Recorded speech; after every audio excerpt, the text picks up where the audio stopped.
Welcome to the Java Cafe, Java fam.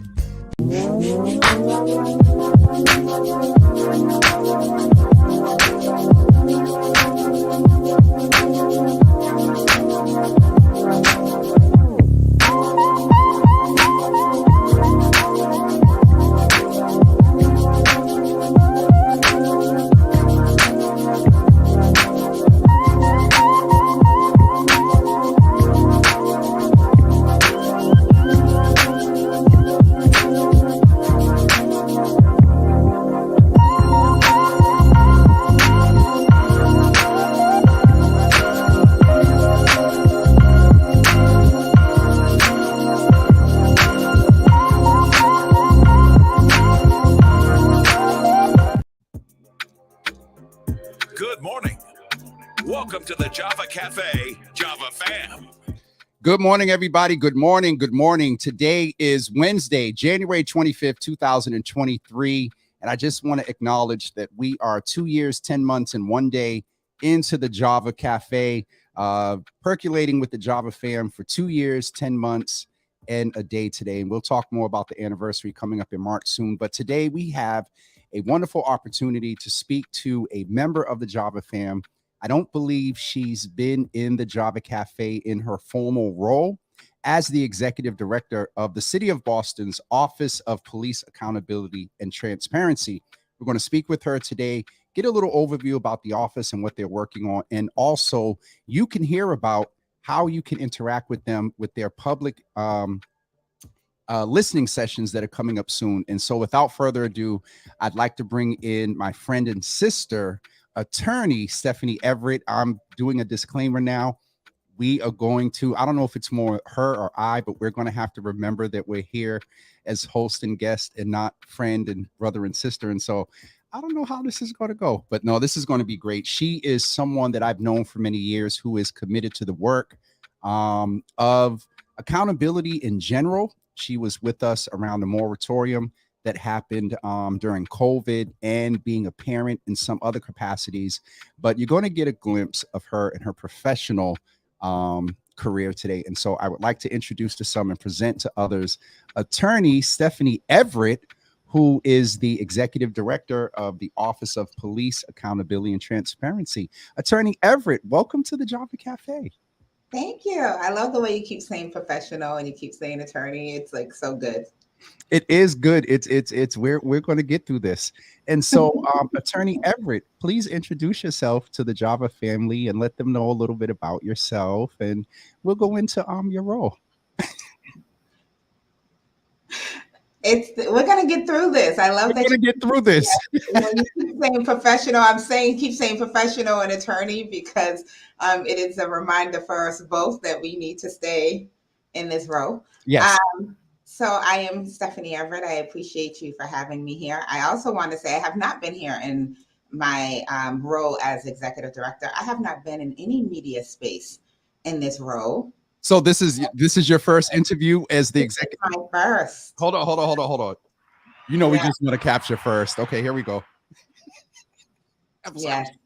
Those that know me know I put my head down and I get the work done. Yep. I have been in this role since May. I was announced in April of 2021, and literally just been getting the work done. So I am a Bostonian. I have been here my entire life, family in Georgia. So I always say peachy bean because back and forth.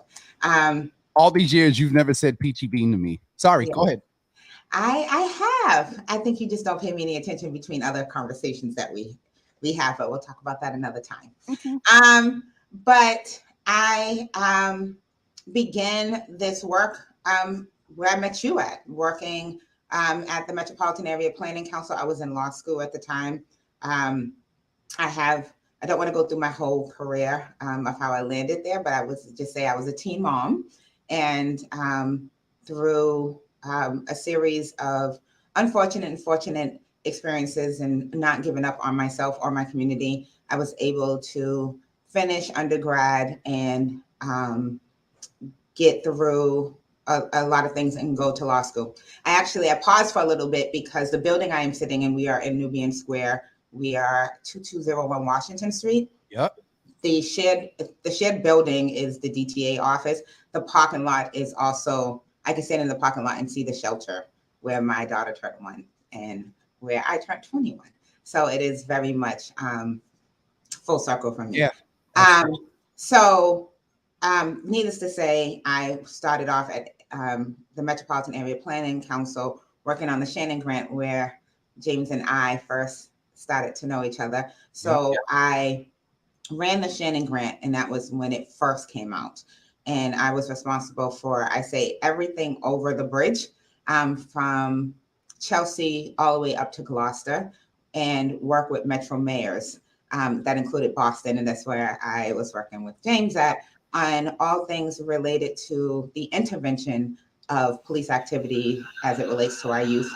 So we were moving away from suppression, so no activity that would involve police arrest. You're good. I thought I heard something in the background there. Whoever's there trying to listen to you. You're good. You're good. So trying not to, we were moving away from the arresting of our youth to intervention. So connecting intervention partners with the police.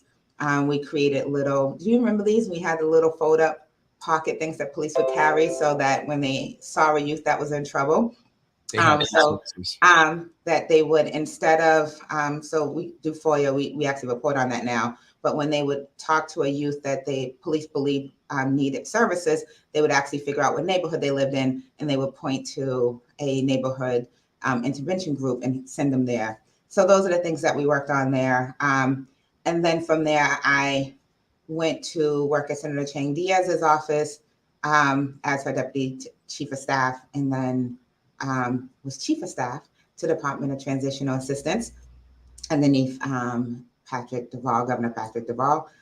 So a place, again, another full circle moment, a place that lifted me up when I needed it. And then ran my own law firm for almost 10 years doing criminal defense work. And then I was asked over and over and over and over. I ran for office a few times, but I was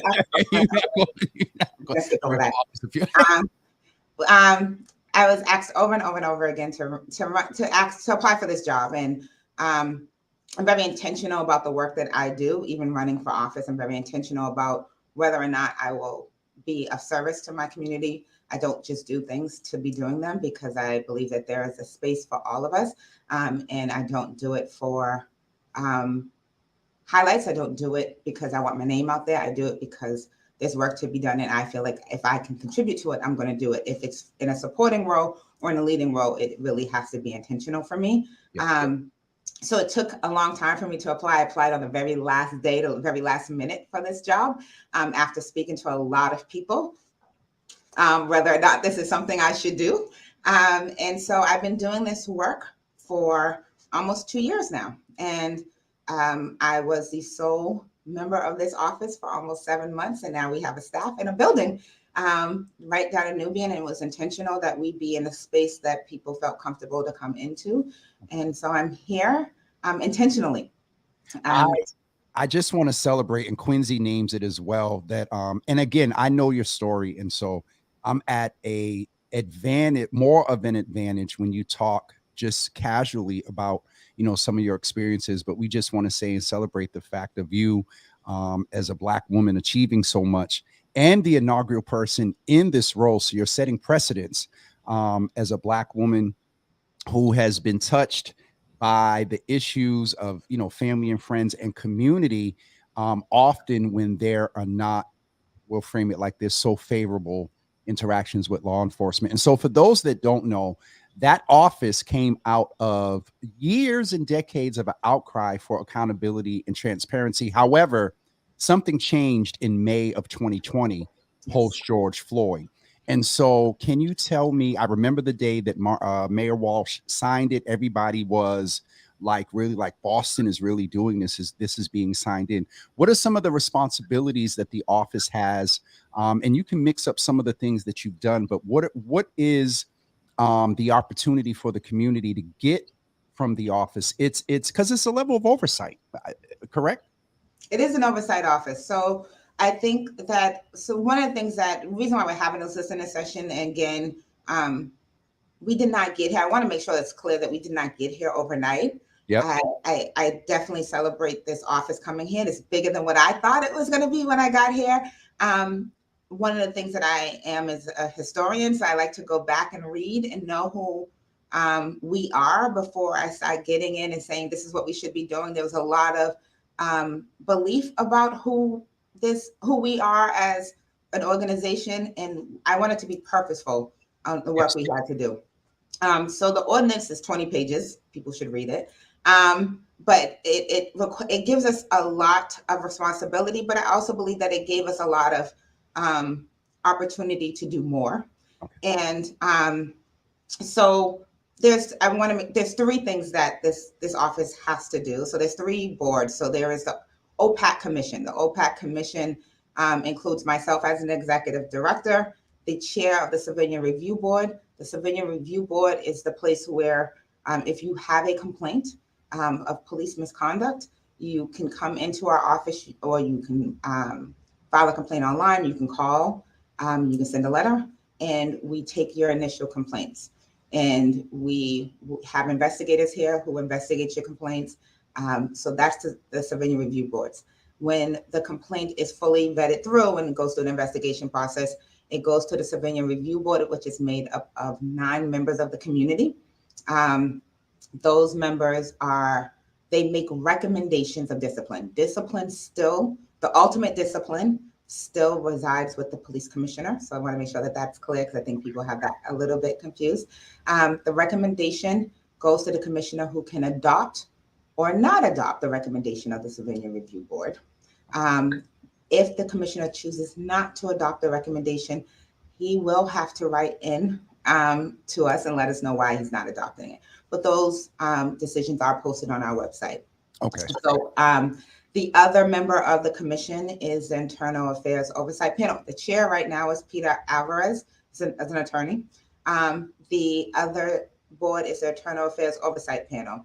Their position is one that it's already existed. That board used to be called Co-op, the Community Oversight Ombudsman Panel. I could be saying that wrong. Acronyms in government, we understand. It's a lot. Yes. So Co-op, what they do is, when you file a complaint with the Boston Police Department Internal Affairs Department, whenever they make a decision, they send out a notice to the complainant, and it says you have a right to appeal within 14 days. Those appeals used to go to Co-op. Okay. Those appeals now come into the Internal Affairs Oversight Panel, which is underneath OPAC. Okay. Those appeals are looked at. We look for fairness and thoroughness of the BPD's IA to make sure that the appeal was done right. If we feel it, so they agree or disagree with BPD's decisions that they make. If they disagree, or if they feel, the third option is they could say you should go back and do some more investigation on it. But that's what the Internal Affairs Panel is. And then there's automatic appeals that will come in. So things that are not sustained, exonerated, or unfounded, if it's in-depth custody or things of that sort. There's like 9 lists. Those things come directly in. So that chair right now is retired Judge Leslie Harris. That's who chairs that panel. So the 3 of us make the OPAC Commission. The OPAC Commission is the one who has subpoena power, because I know that was like one of the bigger things that people were talking about when we first started, and people didn't know where that lies at. That lies with the OPAC Commission. So the 3 of us make the commission, and that's who has the subpoena power. And subpoena power means that if we are trying to get documentation from the Boston Police Department, or if we are trying to get a police officer to come in, we're the ones that we will make a decision to have those documents subpoenaed in. All those individuals. One quick question, because you talked about your office and folks can reach out to you. And because some people sometimes, Stephanie, Attorney Everett, they jump in and out. So I just want to highlight that this is the reason that Stephanie is here. And so if you need to take a screenshot of this, don't fuss at me. I know maybe the writing appears small. I'll put it on my page later. But the Office of Police Accountability and Transparency are conducting listening sessions. The first one is Wednesday, February 8th. Then there's Thursday, February 16th, and then there's Wednesday, February 22nd. And in this time, when we're having a discussion about folks not being aware of things, Please make sure that you get this information out and share it with someone so they can go and hear what OPAT is doing. And then also you all can share with them your experiences, good, not so good, but it's both. And so can I ask one clarifying question? You mentioned internal affairs, and then you mentioned that if there's an issue that folks can come and file within your office. Yes.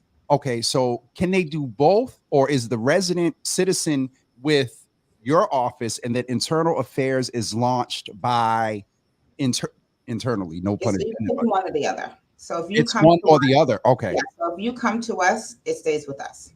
If you go with BPD, it stays with BPD.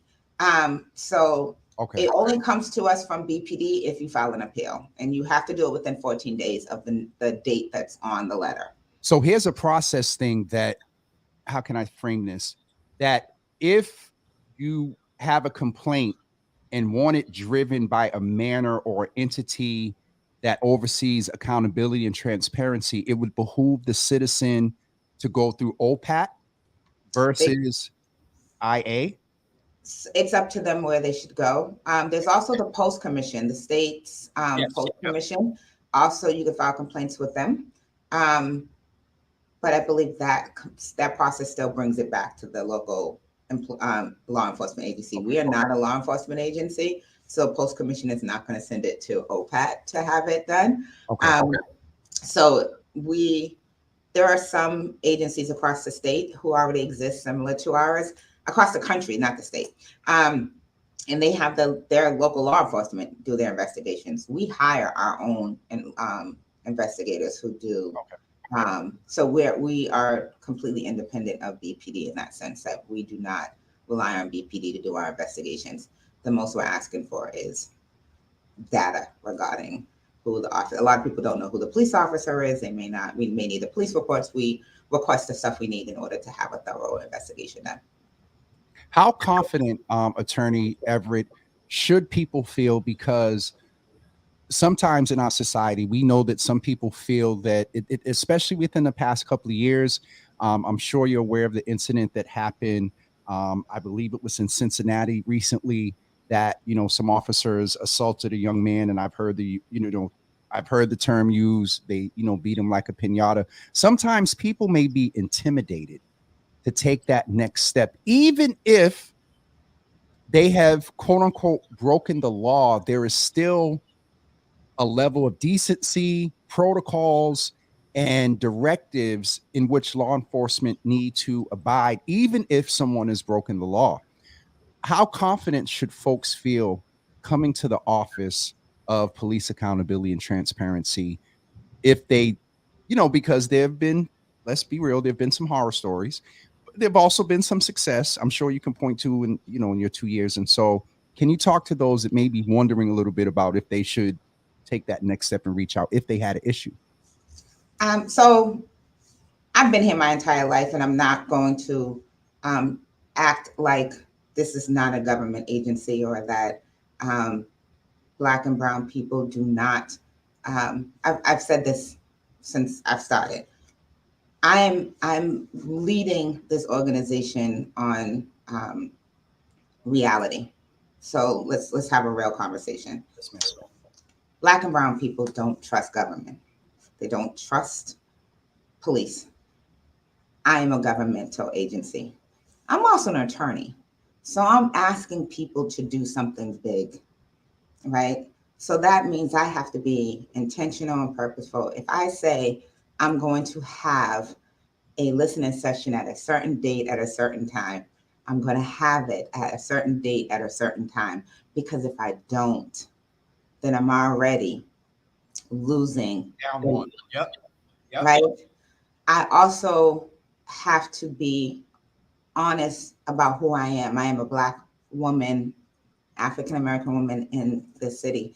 So I'm not going to tell people, I can't sell you roses and flowers. We did not get here overnight. What I do know is that I want us to understand that we all have work to do, right? Police misconduct is not just centered on police assaulting and using use of force on an individual.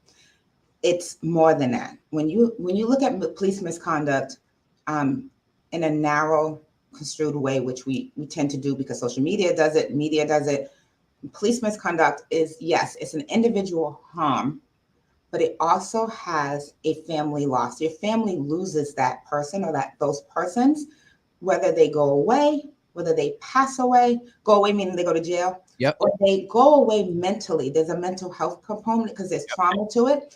And then the community also has an impact because that family is suffering. So they're huddled in. There's small businesses that are impacted. There's a workforce that's impacted. There's housing may be impacted.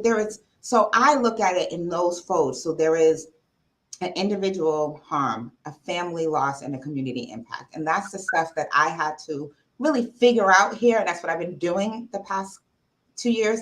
It's like looking at police misconduct more broader. And if we look at it more broader, we also realize that it's not just this office, it's a lot of departments and a lot of community that needs to be brought in so that we can start addressing all three of these buckets. What I can do and what I can control here is one, I can be purposeful, intentful, and control what I can control, right? And having a listening session and say, hey, tell me what you want. I only can do but so much. My brain can only say but so much. My experience is so broad, right? But everyone else has different ones. I'm also a mom and I have sons, and we've talked about this. And I also have a husband. So I don't want to sell something that's not true. I want you to begin to trust Stephanie. So that's why I said you can call me Stephanie. I'm not going to act like this office being created is going to fix everything.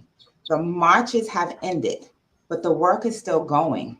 The feet are still moving, and the feet are moving here. So one of the things that we can do in this office is still policy. So all of these different organizations, the three different boards, they still have policy creation in here. So we have a policy analyst here. She's part of my executive team, and I made a part of my executive team.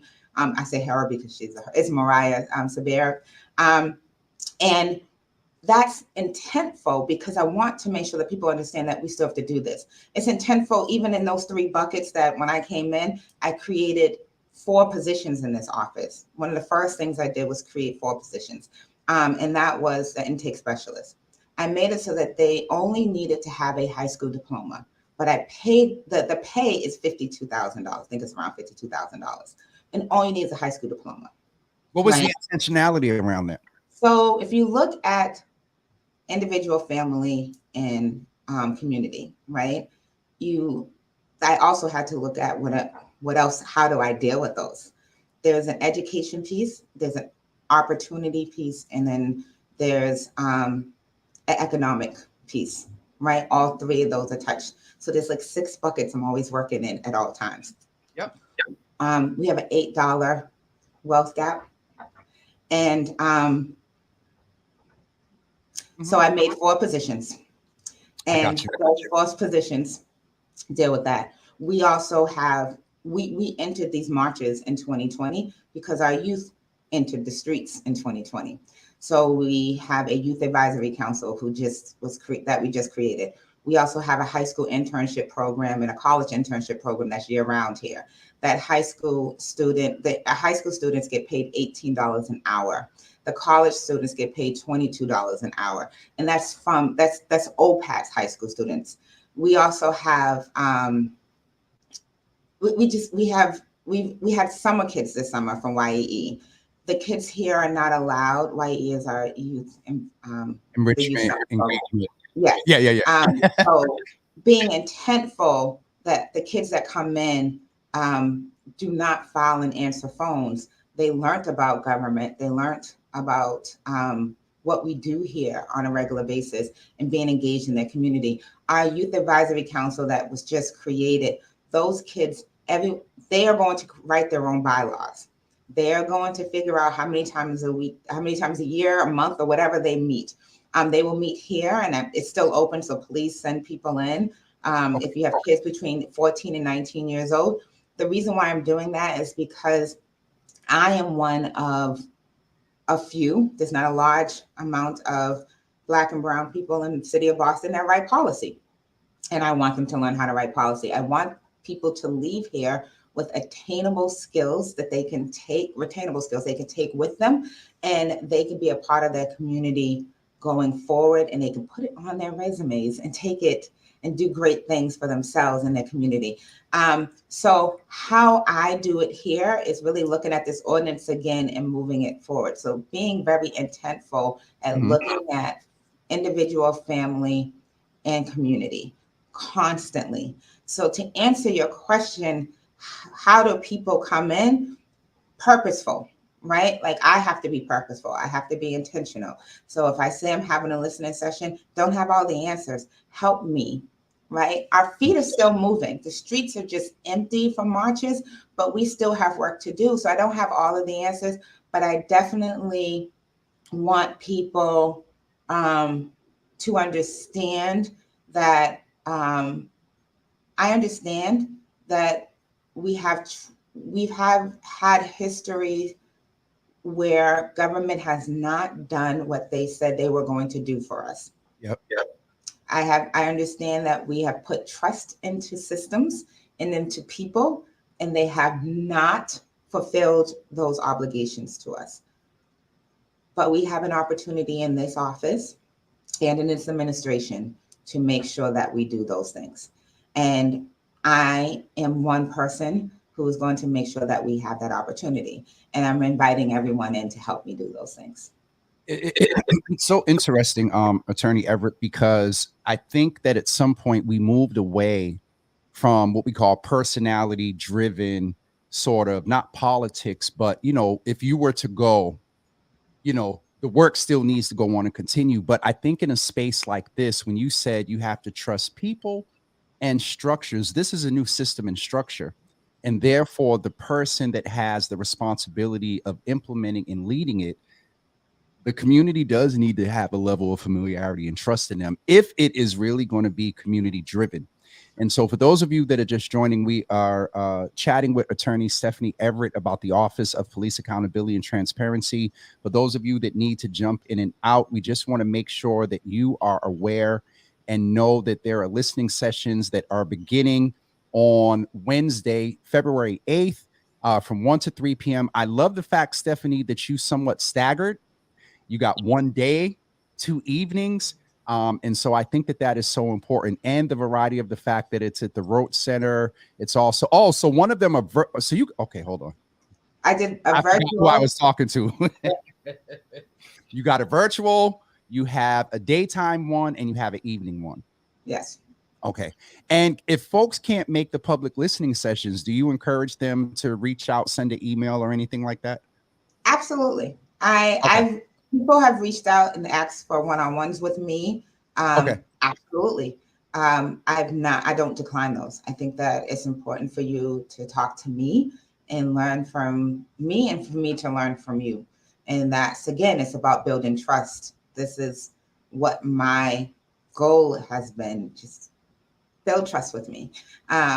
We can get there. We can get there together. We just have to move collectively in that space. I want to just mention one thing. And again, you know, sometimes I dip in comments and sometimes I don't. And this was the case I was referring to. My question of the day is the killing of Tyree Nichols and the firing of 5 Black police in Memphis. Police brutality is not just black and white. The viewer states it's blue versus black. Is Boston at risk for an incident like this? I'll let you I'll give my unprofessional answer, sir.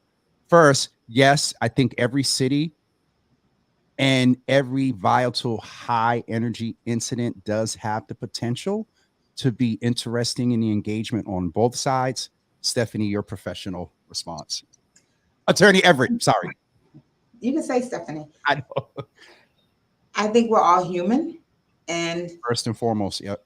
And, you know, I want to believe that a human can have human mistakes. I believe that the training that is going on it's not an intentionality of someone to do that, but I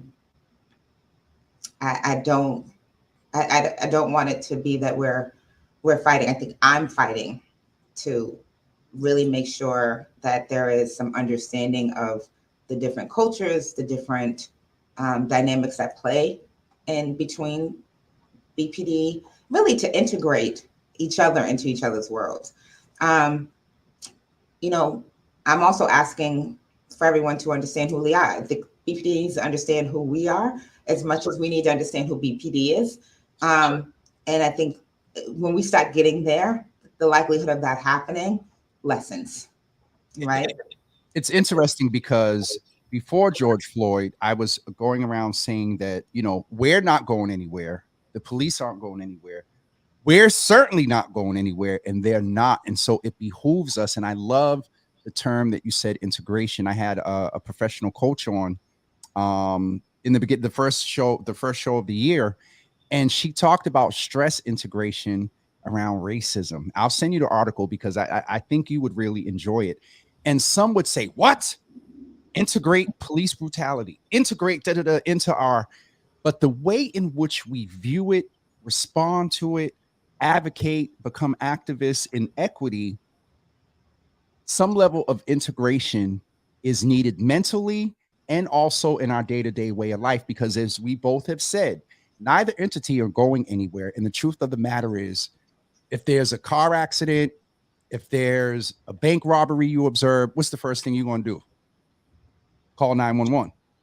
And so, you know, it's an ongoing conversation. I love how you start off and said a lot of this is not going to change overnight. One Java with Jimmy appearance, one ordinance, legislation, it's not going to change. It changes by, let me know if you agree and want to add more, by that integration, by conversation, by being real. Yes. We're also hiring for a community mediator. And our community mediator is to start that conversation, right? So sometimes we have complaints that come in, and it is, you know, I don't want to simplify it, but it is really like there's a conversation that needs to happen, yes, right? Yeah. There is times when you just know that it may be, people don't know what BPD does, and BPD officer may not know what this culture does and why the way you arrived was not appropriate and the timing you arrived. Yep. I said this, and I'm, you know, just throw this out here. I was talking to Quincy, I believe. Hi, Quincy. We were talking about how I was trying to think of a word that Black people do when we are mourning, and he just said it's mourning. He can chime in and tell you that I think we just settled on the word mourning. And when someone passes away, especially tragically, and you know, tensions are high. We arrive at, if it's a violent passing, we arrive at the scene, tensions are bubbling over. And then you go to the family's home, tensions are still bubbling over. There should be like a 911 notice that goes out. So if someone calls 911, the dispatcher knows that this house is in mourning. And so that that police show up with a mental health provider at the same time, like they do Section 12s, that they show up mental health because they know that this house, or maybe two houses, so it's mama, grandma, and daddy's house, or, you know, they're all the same houses, but they just show up with a mental health provider because they know that this house is just in mourning, and then maybe there's a sign there, so they know that this house is in mourning, and how you approach it is differently, right? Yep. So this starts that conversation so that the police know, like, they're mourning, and so how we mourn may not be how the police officer's family mourns. That's right. But how we mourn is, you know, I don't want to put it out there because I don't want to say. I'll say it. We sip, we inhale sometimes. I know, but I don't want to say all of that. But you know what I mean. But Quincy knows what I was talking about in our conversation. But I think like we mourn in a way that may not be known to the officers that arrive. Yep. And that can lead to a tension.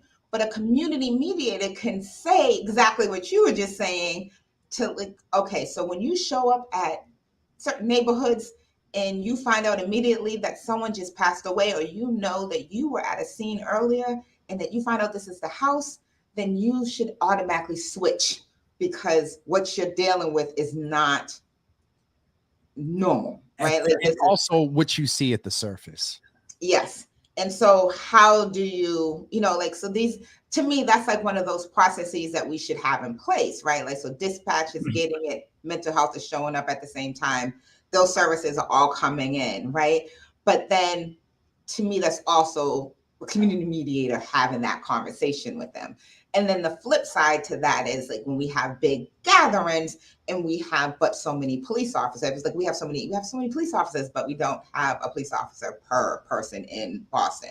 So police officers may move differently based on how large the crowd is, right? Like, so you may have 10 officers move in formation and we don't understand why they're moving in formation to go talk to 1 or 2 people, but only 1 or 2 officers are going to talk, the others may be protecting. I don't know this to be true, I'm just saying. But the mediator may be able to explain that to the community member. So it also provides information that the community member now has as to why police officers move in the way they do. So it's just really about how do we do this? Because we're also asking community to trust something they don't know. So if you ask like a lot of people who command staff isn't BPD. They're like, I don't even know what you mean by command staff, right? Yep. Who's on command staff? You don't know that. I was talking to BPD yesterday and they were like, well, people know who the captains are. I'm like, yeah, but you don't know who's in command staff. So these are things that I really think that a community mediator is going to help bridge some of these conversations. I don't say we need to rebuild trust in our community. I always say we need to build, because you don't trust what you don't know. We can do the thing. Heidi says that here. Certain neighborhoods have a history of BPD that's not positive, so people react. So absolutely. I do want to give balance, Stephanie, because I saw this right in front of my house with my own eyes. There was 3 or 4 sisters that were fighting somebody down the street. 2 white officers, males out of B3, and Stephanie, Attorney Everett. When I tell you, I saw the opposite of what we see in the media and what, a lot of the familiarity with Black and brown folks are when it comes to law enforcement. I saw with my own eyes the restraint of these 2 white males. There were 3 or 4, 2 white males, 3 or 4. I'm sure you can picture the scenario when they were ready to go at it. And I pulled them aside and I said, sir, with all that's going on, I just need for you to understand that it stood out to me how you reacted with them, because the behavior that was going on could have led to an arrest. And I saw them physically and verbally attempt to de-escalate. And so there is that balance that we have to have. And it comes down to conversation.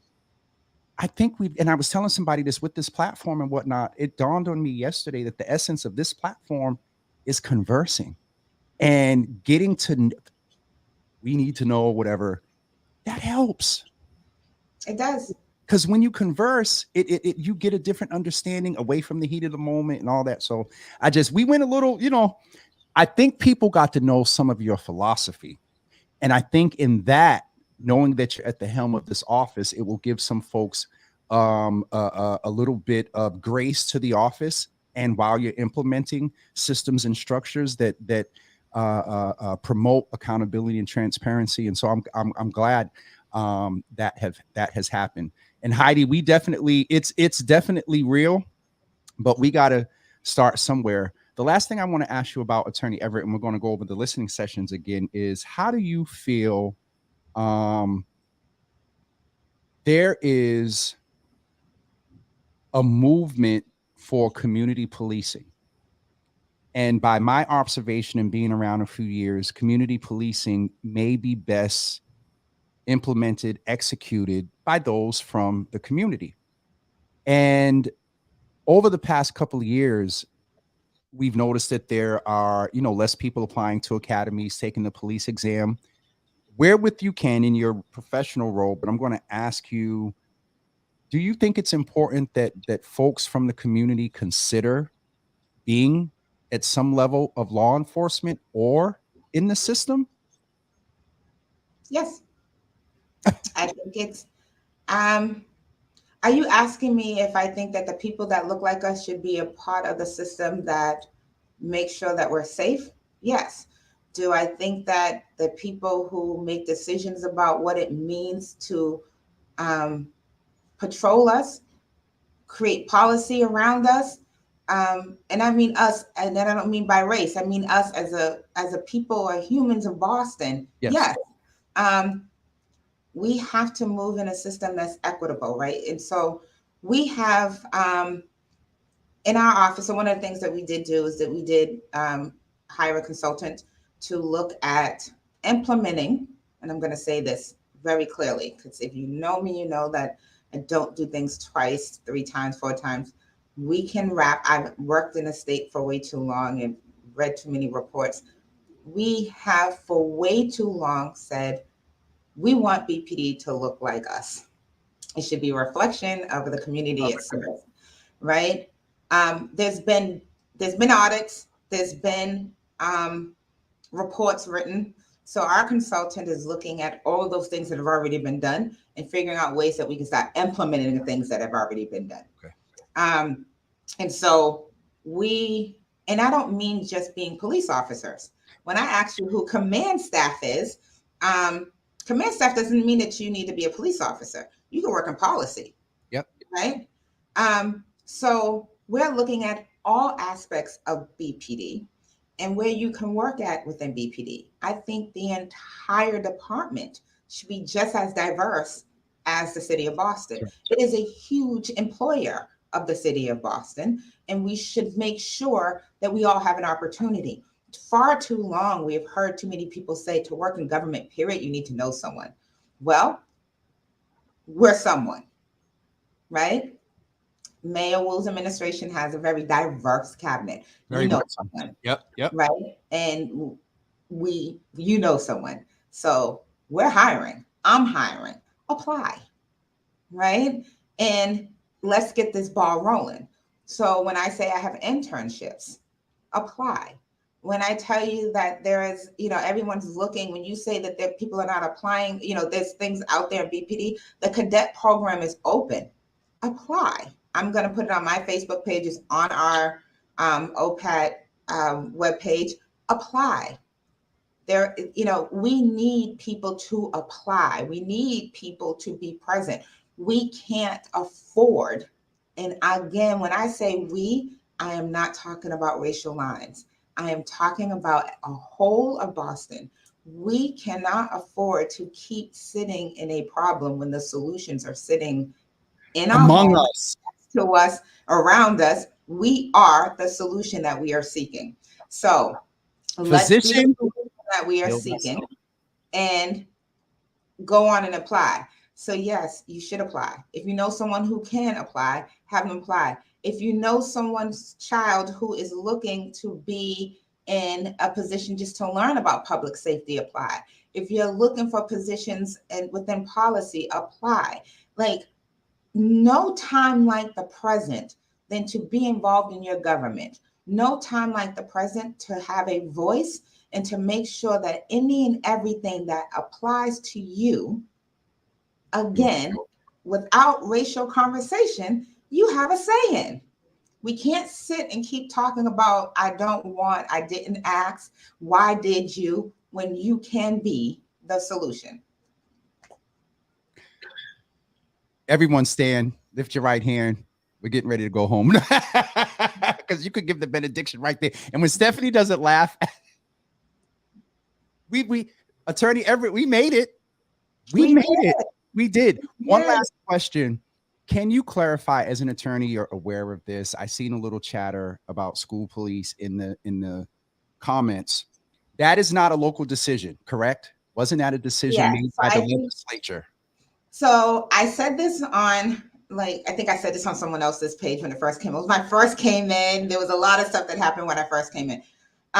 There is state legislature, and then there is the ordinance that created the Office of Police Accountability and Transparency, which is my office. Yes. State legislature that passed and came into effect at the same time as my office. January 21. Yep. No, July 21. So the state legislature, what it did was it created policy around how police can be inside of a school. So be clear, my office did not remove any police out of the schools. Yours, nor Mayor Wu, nor local mayors in any Mississippi. No. There is state legislature on how police can show up and be present inside. That is state legislature. Okay. Nothing to do with Mayor Wu. Full stop. Yep. Second full stop is, in order for Boston Police to be a part of the school system, that is a conversation that has been ongoing. As the mayor has said, it is a conversation that is ongoing, that needs better communication, better understanding of what it will look like, because we know the past history. Yep. I understand that, and the mayor understands what, people are seeing and hearing. And experiencing. Yep. Yes, but we also know what has happened in the past. That's right. And again, we need to be purposeful, intentional about what is done in response to things, and not just jumping off. And that, yeah. Out. So Commissioner Cox, Superintendent Skip, they're having those conversations. They need to have those conversations, and we need to make sure that whatever comes out of those things, that, our children are first, that we are not backpedaling to a time where, as a former defense attorney, so I'm gonna take one hat off and put it back on. No, keep the other hat on, Anna, because the trolls, Jesus. And no, I'm gonna put on I'm just gonna say to you that you want this process to be intentional. You do not want a knee-jerk reaction. Right. You want to pay attention, and you want to understand that writing arrest reports and arresting and writing reports are not the answer. You want something. We just had a whole conversation about being intentional and bringing people together and making sure the community has trust, building trust. You can't move from that because we're talking about schools, and that's not right. With youth, right? And so my only advisors, I only have one advisory team, and that's the Youth Advisory Council. So I'll say that. We'll leave that right there. Attorney Everett, I so appreciate you. I appreciate the opportunity for being your very first interview in the media. I'm sure some of the legacies are going to be clipping out and quoting. And Attorney Everett on Java with Jimmy today said, but no, I seriously appreciate you coming. I know that, like our mayor, y'all both are very meticulous. Y'all don't move out of knee-jerk reactions. And sometimes people don't get it and understand it. But on the back end, I think people appreciate it more. While some of the issues in the weight are very serious, non-knee-jerk, community-driven decisions and policy that are sustainable is the goal. And sometimes, trust me, I had to go through a 3-4 month process of meet and writing. And I'm like, but when I hit send on the final, there was a different confidence because we took our time. And so we didn't get here overnight with this. And it's certainly not going to change overnight, but it's definitely encouraging knowing that someone like you was at the helm. I remember when we talked, I'm like, hey, kind of who would be better? You know what I mean? And Marty knew what he was getting at. Well, Mayor Walsh knew what he was getting into with bringing you on. So I definitely appreciate you. We just want to reiterate the fact that the listening sessions are going to begin next Wednesday, February 8th from 1 to 3. The very first one is virtual over Zoom. Then on Thursday, February 16th from 5:45 to 7:45 at the BCYF Roach Community Center in West Roxbury. And then on Wednesday, February 22nd from 1 to 3 during the day at the OPAT office in Nubian Square, 2201 Washington Street, Suite 102 in Roxbury. However, if you are not able to make it to either one of the listening sessions, please feel free to email the Office of Police and Accountability at OPAT, OPAT at boston.gov, or give them a call. They probably will still ask you to send them an email or something in writing, so they just have a copy of it. but you can also call 617-635-4224. Anything that Attorney Everett discussed or mentioned today, please feel free to call that office and get clarity. If you can get clarity from the staff, get it from the staff. You may not need to talk directly to her, but she did say she's willing to meet with folks one-on-one, so you can request that if you need to as well. Okay. Attorney Everett, let me just make sure these last couple of comments on any questions. Thank you. Thank you, Attorney Everett. Great convo. Heidi said knee-jerk reaction. We need strategy and long-term solutions. Absolutely. Great conversation. Sometimes you have to take back steps to bring them to the present with a fresh look. BPS used to have security officers just to keep peace in the school. Most of the time, it wasn't necessary for them to act. Just the presence helped people feel safe and protected. Auntie Java, thank you for that. Thank all of you for tuning in today. And again, Attorney Everett, I'm proud. I am very proud to see you do this and be in such an integral role that has such huge reach and historical foundational impact, because what you're doing today, we see the full impact of COVID demonstrated in our young people. Yeah. I'll leave that right there. I appreciate you. Love you very much. Give Will and the children my best. I will. And please tell my baby Hills James said hello. I told somebody else that the other day that she does not call you anything other than Hills James. Hills James, not James Hills. Hills James. All right. I appreciate you. And anything you need to get out further, please let me know and we'll be sure to get it out. And shout out to your team for making this happen. They were so gracious with their wonderful emails and whatnot. So I appreciate you. Thank you. Yes, ma'am. Thank you, everyone in Java Land. Talk to you all later. Java Land. Okay. Yes. Bye-bye, Attorney Everett. Bye. Java Land. All right, I'm going to leave that up there for a few minutes. So if you want to contact Attorney Everett or the office, please take a screenshot of that. For more information, visit boston.gov/OPAT or email at opat@boston.gov or call 617-635-4224. Tomorrow morning, we're sort of saying in the vein of civil service, we will have the Boston Fire Department with us talking about the police exam coming up very soon in October. And so why are they talking about it now? They want to make sure that the information is out there and everyone knows about it. There may be some things you need to do to get ready to take the exam. And so we'll be talking about that tomorrow, and also hear from Michael Gaskins about how BFD is working to obtain high levels of diversity, equity, and inclusion at the Boston Fire Department. That's it for me today, everyone. Oh, Auntie, Java Land is where I live. Lord Jesus, we got to get some streams of water and some sustenance up in the Java Land. It's coming. It's coming. Richard, appreciate you, brother. Good to see you in the room, sir. Good to see you in the room. For those of you, and Donna's not here, that saw the jankiness yesterday, I figured out what it was. I put mute on my mic because I was trying to take a phone call while Martin Luther King was talking. And so that's why it didn't work yesterday. And so hopefully you went and saw it on the my personal page, but please go check out that interview with Martin Luther King. And Teresa, I saw the comment you made earlier, because I am intentional. The word is converse. Did you mean conversate? Don't get me started. I'm going to behave today. Folks, have a wonderful Wednesday.